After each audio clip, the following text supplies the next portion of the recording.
waduh, acak lah saya ngambilnya. Tapi itu sudah ini ya, sudah aba-aba bahwa itu yang keluar. Jadi sebenarnya gampang sekali kok kalau mau dapat A di tempat saya itu mudah. Saya orangnya generous. Generous itu pokoknya metode bener itu pasti A lah, itu udah pasti. Udah kan nggak usah khawatir tuh. Jadi apa namanya, kalau Anda ngikuti dengan benar ya, ini dikerjakan, nah yang rumit itu ada menentukan harga di liability-nya atau harga bagi hasil di deposito. Yang seperti saya bilang, nisbah itu ngitungnya gimana kan? Nisbah deposito loh. Kalau tadi kan kita ngitung nisbahnya aset ya kan? Sekarang kita ngitung nisbahnya deposito. Nisbah deposito sama tabungan. Gimana sih ngitungnya, Pak? Nah, ini panjang nih. Ceritanya panjang. Lebih sulit ya, sekarang hitung. Karena apa namanya? Produknya kan macam-macam ya kan. Ya, sehingga Anda harus tahu metodologinya. Karena kalau tahu metodologinya ya udah beres lah. Ya, sampai jam berapa ya? Jam 3 ya soalnya. Soalnya ke pasar. Nah, ini contoh aja. Ini ada berapa nih? 1, 2, 3, 4, 5, 6, 7. Ya, 7 produk dana pihak ketiga atau sumber dana dana pihak ketiga. Ada giro mudhoroba, ada tabungan haji, ada tabungan umum, ada deposito 1 bulan, ada deposito 3 bulan, ada deposito 6 bulan, ada deposito 12 bulan. Ya kan? Ada 7. Ini masing-masing ada jumlahnya. Ya. Nah, ini 75 miliar contohnya. Tabungan haji 100 miliar, tabungan umum 100 miliar. Dan seterusnya, total dana masuk itu 700 miliar. 700 miliar.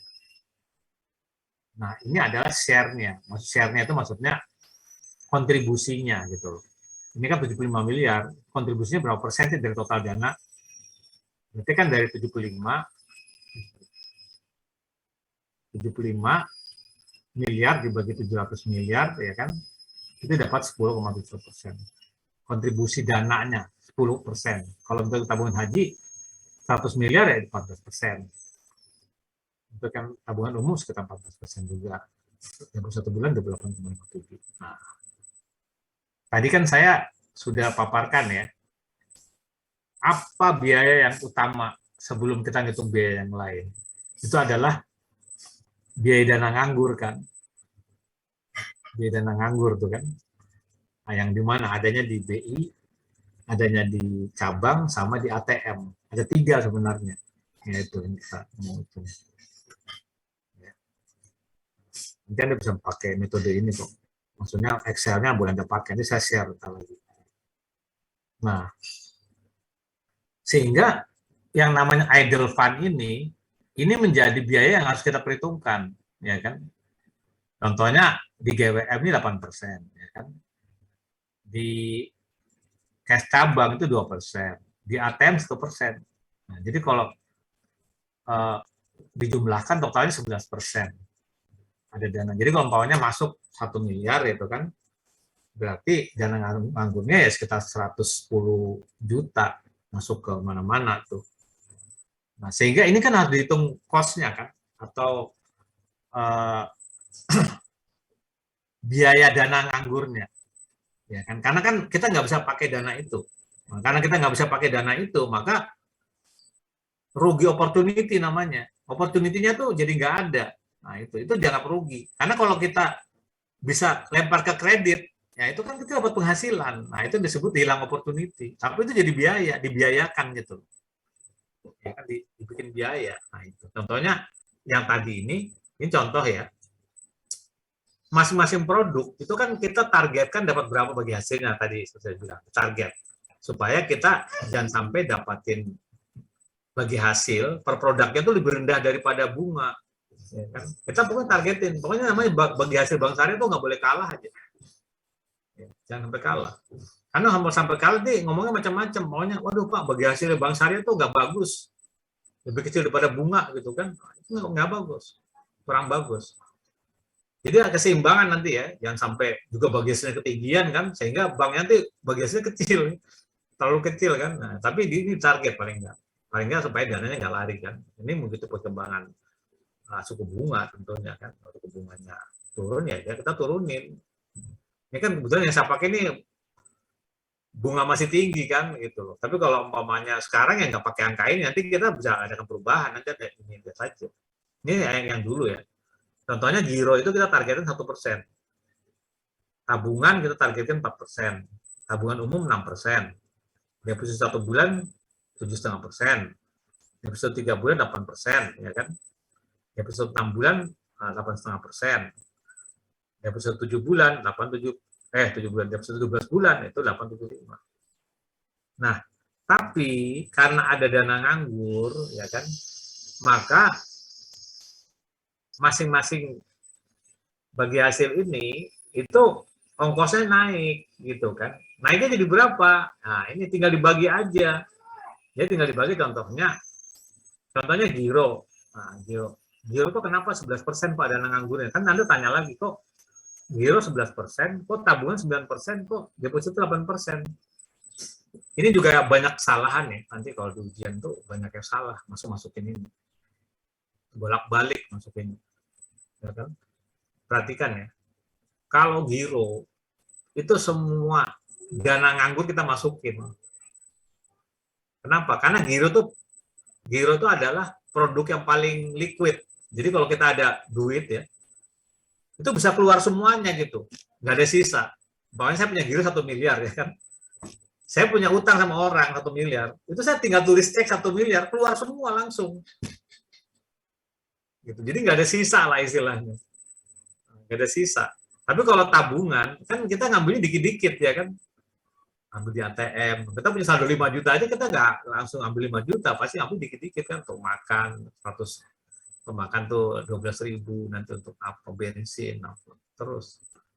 Maka Anda lihat di sini, kenapa ideal fund untuk yang giro 11%? Karena dia produknya produk giro, ya kan, yang bisa diambil setiap saat dengan cepat ya, tentu tinggal tulis cek aja itu selesai. Nah, terus yang kedua, karena tabungan, maka ini bukan 11, jangan sampai ada tulis 11 lagi loh. 9 dari mana? 9 itu dari dana nganggur di BI kan wajib 8% yang kuning, yang sebelah sini ya, sebelah kiri. Plus dana nganggur dari ATM, saya ngambilnya kan. Karena gini loh, orang di tabungan itu kan ngambilnya di ATM. Tabungan tuh loh, Anda kan begitu buka tabungan, kan saya kemarin buka rekening di Batian Syariah ya. Dia kasih, Pak ini tabungannya, ini ATM-nya kan gitu. Tariknya ATM kan gitu. Orang jarang lah tabungan tuh buka narik ke bank ya, karena ngantri-ngantri segala macam. Sehingga ini cadangannya tuh, atau dana idle-nya itu untuk yang di BI ya, sama yang di ATM. Apalagi sekarang zaman digital ya, orang jarang ke bank lah, malas banget kan. Jadi ini legitimasinya lebih ini. Nah, kalau untuk yang deposito, dana nganggurnya tuh ya cuman dana GWM aja. Kenapa? Karena deposito, yang ini ya deposito ya. Deposito itu hanya bisa diambil sesuai dengan jangka waktu. Ya kan? Jangka waktunya 1 bulan. Maka itu hanya bisa diambil untuk selama 1 bulan itu aja. Ya kan? Artinya nggak bisa diambil di tengah-tengah, ya kan? Umpamanya kita mau butuh duit, apa namanya? Kita datang ke bank, Pak saya mau apa namanya ngambil duit, kan belum jatuh tempo Pak. Kalau Anda memaksa juga ngambil, itu namanya break deposit ya. Itu Anda nggak dapat bagi hasil ya kan. Jadi kan untung besar itu istilahnya. Jadi itu karena itu kita ngitungnya 8%, ya kan? Sesuai dengan apa namanya persyaratan. Nanti kalau di soal bisa aja ini angkanya lain-lain ya kan, maunya GWM-nya bisa aja 7% ya kan, atau 5%. Jadi Anda tahulah metodenya ngambil yang mana gitu kan, jangan sampai nanti untuk kayak gini aja metodenya Anda ngambilnya salah kan gitu kan. Nah, karena metodenya salah ya Anda salah ya salah gitu kan, fatal itu. Nah, ini mempengaruhi biayanya di mana? Mempengaruhi biayanya. Jadi ini naik semua biayanya. Jadi contohnya ini untuk yang tabungan 4%. Ini karena dana nganggur 9%, maka dia naik menjadi 4,4%, kan? Kenapa bisa naik 4,4? Ya hasil bagi aja, ini 4%, Anda bagi dengan 91%. Dibagi dengan 91% itu dapat 4,4. Jadi biaya dana yang bisa dihasilkannya naik. Semuanya juga gitu sama. Ini contohnya 6% dibagi 91%. Kalau yang 7,5%, yang deposito, berarti 7,5% dibagi dengan 92%. Ini dapat. Nah, ini dikali dengan kontribusinya, ini dapat masing-masing itu tambahan dana nganggur yang ada di bank, sehingga kalau di total ya kan, kalau di total itu biaya dananya tuh jadi naik gitu. Biaya dana modal yang masuk itu jadi naik. Dari 636 ini menjadi 693. Ya, Anda perhatikan. Ini kan waktu sebelum ada dana nganggur, itu kan cara ngitungnya kan gampang ya kan. Share ini dikali dengan target dana ya kan, ditambah semua sesuai dengan ini, kita jumlah cost of fund lain namanya. Cost of fund-nya 636 atau cost of capital-nya 636. Tapi setelah terkena dana nganggur itu dia menjadi 693. Jadi naik 0,5%. Ya, naik 0,5%. Halo, ini sepi sekali, mungkin banyak yang ngantuk atau gimana?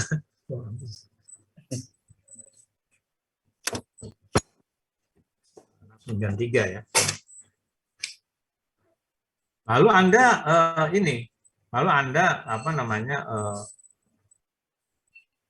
menghitung sekarang seluruh biaya yang harus kita bayarkan. Ini kan ada cost of process dan pendekatan biaya kan. Untuk menghitung yang tadi margin pembiayaan. Tapi in percentage. Ya kan kita ngitung semuanya. Ini tolong, ini ilmunya sangat tinggi. Ilmu nilai ini ilmu sangat mahal sebenarnya kalau Anda tahu tuh. Kita kasih training aja itu bisa hidup, satu orang 5 juta kita udah. Jadi kalau zaman dulu tuh saya kasih training ini, satu orang tuh 5 juta bayarnya. Jadi bayangin kalau satu kelas ada isinya 10 orang aja dapat 50 juta ya.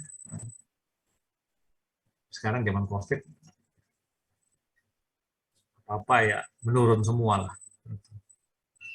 Jadi itu ya. Jadi ini ya. Jadi Anda ngitung starting point-nya dari sini, dari yang 693 starting point. Karena itu kan biaya awal yang harus Anda tanggung karena adanya dana nganggur 693. Baru Anda tambahkan biaya-biaya lain, ya kan? Biaya-biaya lain itu apa? Profit, ini kan, ROA, dan diketahui ya 2,5%, ya kan? Kalau di soal 3% ya tinggal taruh 3%. Gitu. Kalau 275, ya kan? Nanti untuk soal ujian, ya, itu soalnya ada 2 tipe, ya, tipe A sama tipe B. Kenapa saya bikin gitu? Ya karena kalau pakai online ini saya susah ngawasinya. Kenapa? Karena Anda bisa pakai WA kan. Bisa WA itu bisa komunikasi. Sebenarnya saya tahu lah itu nyontek kenapa. Karena angkanya kadang-kadang persis gitu. Teman saya kan nggak bisa menjudge itu apa Anda tuh nyontek kan sama temennya kan. Kok sama gitu ya ini. Ini kayaknya nyalin deh. Apalagi kan kalau kirim ya berapa file gitu kan ya tinggal itu aja. Tapi kok sama persis gitu. Tapi ya gitu lah. Nah itu berlaku hukum. Kalau yang sama persis kayak gitu ya, sama persis itu identikal gitu ya. Itu saya tahu itu pasti kirim file itu kan. Karena kan nggak mungkin kalau itu masa formatnya juga sama persis itu kan, mirip-mirip gitu ya. Ya meskipun benar itu saya nggak kasih A itu biasanya. Karena saya nggak tahu siapa yang pinter. Saya nggak tahu siapa yang pinter tuh. Ini yang orang apa, yang orang B-nya ini saya nggak tahu itu. Itu untuk ini aja lah. Maka ya kalau ada pinter-pinternya aja bikin formatnya agak beda dikit lah, jangan sampai sama persis. ada 4 sampai 5 orang sama persis sampai titik komanya kan. Bingung juga saya ini hitungnya sama apa gimana ini. Oke ya. Ini gampang aja kan sebenarnya kalau menggunakan template ini Anda nggak usah pusing-pusing sebenarnya. Ini hal yang sangat mudah lah, bukan hal yang sulit itu kan. Karena mungkin kita tidur atau apa, jadi ya itu tadi nggak bisa dapat itu. Jadi kita tinggal tambahkan aja biaya-biaya apa aja yang akan kita masukkan ke situ. Itu sesuai soal tentunya kan. Tentunya makanya ini di soal ada ROA-nya 2,5%. Ya Anda masukin 2,5%. Ada biaya LPS 0,25%. Itu Anda masukin. Nah, yang Anda harus hitung apa? Kalau di soal biasanya ini kan ada namanya pajak badan. Pajak ya, pajak yang dikenakan kepada bank.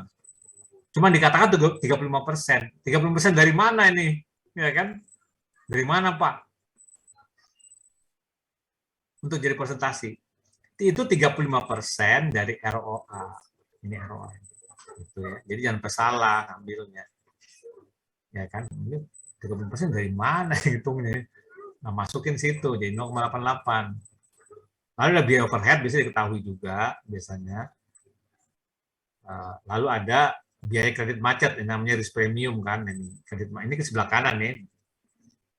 Ini ada tulisan biaya dana nasabah kan. Ini kan biaya setelah idle fund, return on asset. Ini biaya penjaminan apa ditulis biaya penjaminan.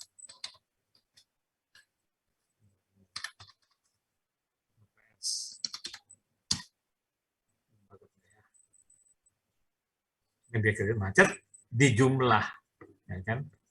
Di jumlah dapat 17%, ini kan koma sedikit nggak apa-apa lah, 17,06 kan. Nanti kan kalau di lapangan itu kan dibuletin, ya kan? Kalau kecil ya 17,06. Nah, terus itu jadi margin untuk produk aset, ya kan? Di sini contohnya untuk murabahah, ya kan? Nanti untuk perhitungan nisbah di dana pihak ketiga, ya Anda lihat ya, itu ngeling. Nanti ini contohnya ini bunga apa margin murabahah 17%, ini ngeling ke pendapatan yang akan diterima 17,06 naik ke atas. Jadi ini satu paket ini. Kalau Anda di sini salah kan ke atas salah semua nih. Ya kan? Karena dia ngeling. Contohnya gini ya, Anda salah masukin. Risk premium salah lihat lah. Anda tulisnya 4%, padahal di soalnya 5%. Ya kan? Maka harusnya kan 5%. Ini kan 18. Kalau 5% jadi 18 kan. Ini kan naik ke atas jadi 18 juga. Ya kan? Penerimaan aset ya. Kalau Anda salah masukin salah. Berarti nisbahnya Anda itu salah juga. Jadi ini kayak apa ya? Kayak lokomotif sama lori-lori di belakangnya gitu loh. Jadi kalau Anda salah, salah semua. Anda bawa lari ke rel yang kiri kan, dia lari semua ke kiri semua. Ada 2 rel nih, relnya tuh misah gitu 2. Anda pakai yang salah kan ke kiri, ya udah ke kiri, berarti larinya kemana? Bandung kan. Kalau ke kanan ke Surabaya, kacau semua, salah semua ini. Nah, kan diperhatikan itu. Ini total 18%. Ini kan nanti akan jadi pendapatan, karena kan kita jual kredit kan.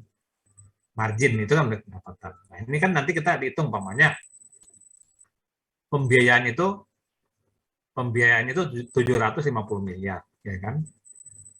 Pembiayaan 750 miliar. Berapa pendapatan yang kita dapatkan per bulan dari margin 18%, ya kan? Ya tinggal kita hitung, berarti 750 miliar kali 18% dibagi dengan 12. Ya kan? Dapat pendapatan per bulan yang akan dibagi hasilkan.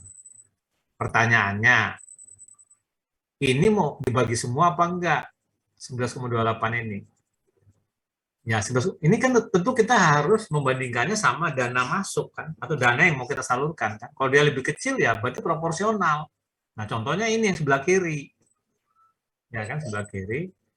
Itu kan ada tadi saldo yang saldo ini, ya, saldo rata-rata ini kita pindahin ke atas, ya kan? Masukin ke sini. Jumlahnya sama 700, ya kan? Ini kan 700 miliar masuk kan. 700 miliar. Pertanyaan gini, ini pendapatan ini kita bagikan dari cara ngitung 700 dibagi 750 dikali dengan pendapatan yang bagi hasilkan atau gimana? Karena kalau Anda pakai ini salah. Anda kalau pakai yang ini salah. Kenapa? Karena ada dana nganggur. Yang Anda itu jadi biaya kan. Nah, makanya Anda hitungnya apa namanya? Dari dana masuk itu Anda kalikan lagi dengan dana yang bisa digunakan di dalam setiap dana masuk. Contohnya ini kan giro ya. Giro itu kan 75 miliar. Tapi dana nganggurnya ada berapa? 11% tadi kan. Berarti cuma yang bisa digunakan cuma 89% ya. Berarti dari 75 miliar itu cuma 67 miliar yang bisa kita pakai. Nggak semuanya, kan masuk ke BI, masuk ke cabang-cabang, masuk ke ATM, ya kan? Dari 75 miliar itu cuma 67 miliar yang bisa kita pakai. Tabungan 100 miliar. Bisa nggak kita pakai semua? Nggak bisa, ya kan? Karena ada tetap di BI ada. Tambah yang sisa-sisa di ATM lah 1% tuh. Itu biasanya minimal 1% tuh di ATM. Kan? Sehingga 91% nggak yang bisa kita gunakan 91%, sisanya 91 miliar. Gitu. Sehingga kalau dijumlah itu total yang dana yang bisa kita gunakan itu 640 miliar, bukan 700. 640 miliar. Ya kan? Sehingga nanti pendapatan yang kita akan bagi hasilkan itu dari 640 dibagi 750 dikali 11,28. 640 dibagi pembiayaannya dibagi pendapatan kreditnya itu. Itu 85,30% kan. Nah, itu dapat 9,626. Oke.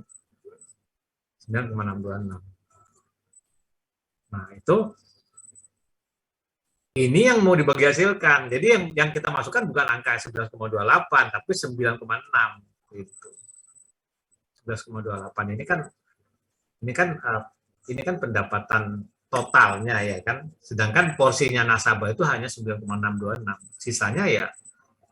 Sisanya ya apa namanya punya apa dana pihak kedua atau apa namanya modal banknya gitu. Pokoknya intinya yang Anda masukin ke sini itu yang benar. Jadi ini kan distribusi pendapatan yang dibagikan. Ini udah sebentar lagi selesai nih udah. Nah, 9,626 ini ya kan. 9,626 ini akan dibagikan ke seluruh produk dana pihak ketiga kan. Sesuai dengan apa? Ya sesuai dengan proporsinya. Bobotnya. Ini kan ini 67 miliar umpamanya. Kan dibagi 640 itu 10,43%. Bobot saldo. Bobot saldonya itu 10,43%. Tinggal dikali dengan distribusi pendapatannya kan. Nah, itu kita dapat angka 1 miliar. Nah, ini 1 miliar ini akan dibagikan untuk seluruh pemegang giro. Kita akan bagi hasilkan.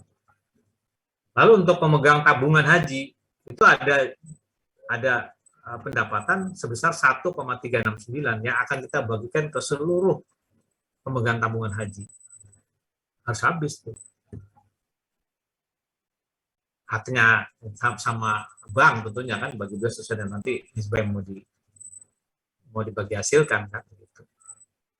Semua sampai ke bawah. Sehingga ini kalau dijumlah sama angkanya 9626. Jadi istilahnya bagi hasilnya habis. Kalau Anda ngitungnya salah, nah berarti kan ada bagian yang nggak dibagi hasilkan ya. Salah ngitung lah gitu kan. Salah ngitung berarti jumlahnya ini nggak sama, nggak klop. Nah berarti ada haknya nasabah yang belum dibagi itu. Bisa loh, Anda Excel tuh nggak dikaitkan gitu kan. Nanti ya, akibatnya itu kayak gitu. Nah ini kan distribusi pendapatan ini. Nah distribusi pendapatan ini itu kan mau dibagi antara bank sama nasabah kan. Bank ini bagi dua nih. Bagi dua, tapi presentasinya kan itu beda-beda. Bagi dua tuh pihaknya maksudnya. Pihaknya bagi dua. Nanti kalau ada pihak lain bukan bagian ini kan. Ini nanti sisanya contohnya ini adalah untuk bagian bank lain dari sisanya. Tapi ini yang mau kita bicarakan yang sekarang kan bagaimana sih ngitungnya nisbahnya nasabah untuk yang deposito, untuk yang tabungan itu kan? Ngitungnya gimana kan gitu. Ini ya, jadi cara tercepat ngitungnya adalah kita ngitung aja bagian nasabah. Karena kalau kita sudah bisa ngitung bagiannya nasabah, maka kita bisa menghitung bagiannya bank, ya kan? Karena selisih selisih apa dari pendapatan dikurangi bagian nasabah itu bagiannya bank pasti sisanya. Jadi kita nggak usah capek-capek ngitung banknya dulu, kita ngitung yang nasabah aja dulu, ya kan gitu. Dan ini juga yang diketahui kan, nah, karena kalau maunya nasabah itu gampang, ketahuan cepat. Ini contohnya ini target rate-nya ya, yang tadi udah bisa kita set up dalam rangka kompetisi dengan bank konvensional kan, bawahnya bank konvensional tabungan ya, contohnya 3%. Untuk sehari kita kasih 4% aja kan, nah gitu. Kita udah bisa bikin targetnya kan, nah, kita bisa bikin targetnya, apa namanya, sehingga kita bisa bikin ini papan targetnya namanya ini. Jadi nanti kalau ini itu nggak bakal meleset selama ini perhatiannya, nggak bakal meleset selama kredit macetnya nggak banyak gitu. Kalau kreditnya banyak, kredit macetnya banyak tuh meleset memang gitu. Nah kan syariah itu kan kayak gitu, oleh karena itu kontrol kredit macetnya. Karena kalau kredit macetnya banyak ya, ini pendapatan yang dibagi hasil kan juga kan nggak boleh dibagi karena dia belum setor duit, itu nggak bisa dibagi. Jadi dia ada penyimpangan gitu kan. Jadi orangnya tuh ya katakan ada yang bangkrut lah, ada yang usahanya rugi ya kan.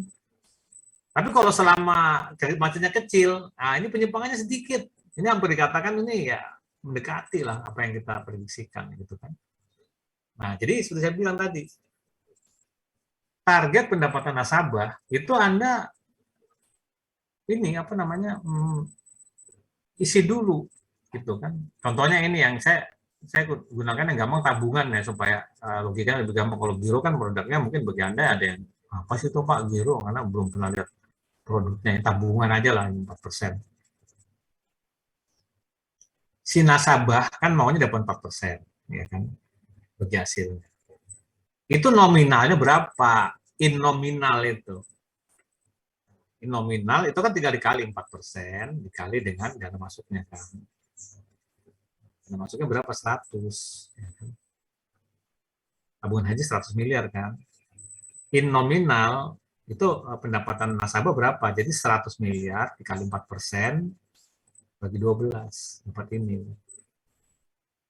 Dapat 333 0,33 ya berarti sekitar berapa itu 33%, ya kan, sorry 0,33, nah, ya ini.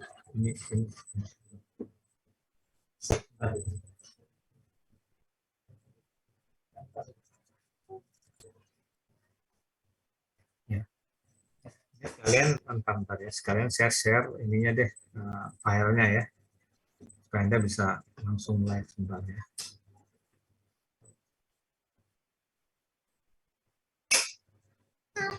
Ini sebentar ya. Ini.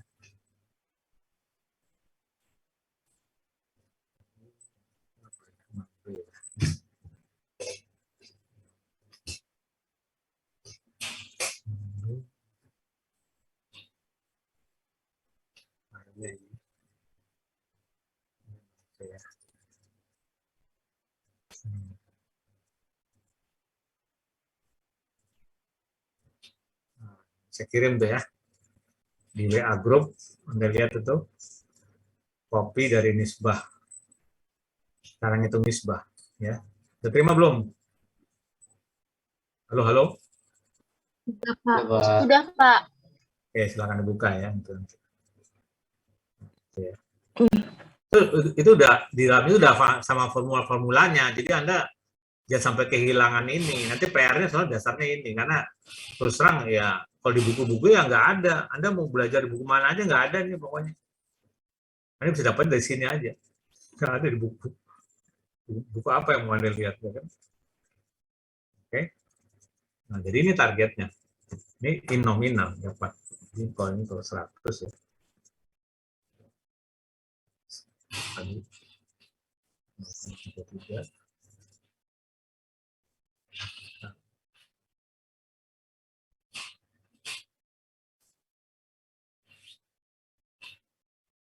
itu dapat 330 juta. Kan kayak gitu. Nah, sedangkan yang mau dibagi hasilkan, ini kan dia pengennya dapat segitu kan, 333 juta. Tapi yang mau dibagi hasilkan kan 1,3 miliar nih untuk produk ini, untuk produk tabungan. Ini kan di sebelah kiri ini yang orange Anda lihat ya, itu kan 1,3 dari hasil tadi, distribusi bagi hasil yang tadi Anda hitung ya secara by formula ini kan. Jadi kasarnya gini kan, si dana pihak tiga itu kan Anda cukup kasih 333 juta, dia udah puas. Ya kan? Itu namanya ini kan harapan sesuai dengan realitas, ya kan? Itu ada rumus kan. Harapan sesuai dengan realitas itu namanya puas. Satisfaction. Harapan tidak sesuai dengan realitas, kecewa, ya kan? Disappointed, kecewa. Kita ngarepnya